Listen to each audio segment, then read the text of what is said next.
IFM News. IFM News. Lokal. Nakipaset ni Governor Cecilia Araneta Marcos iti Pasyar, Open Ilocos Norte.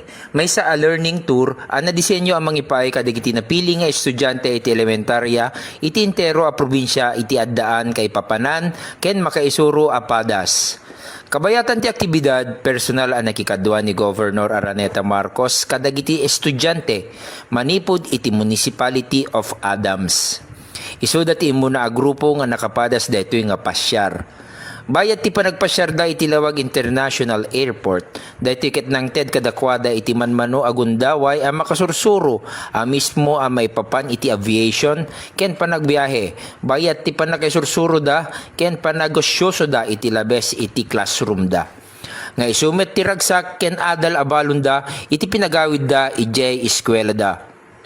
Para iti IFM News, Idol Glenn Batuyong, Tatak, IFM.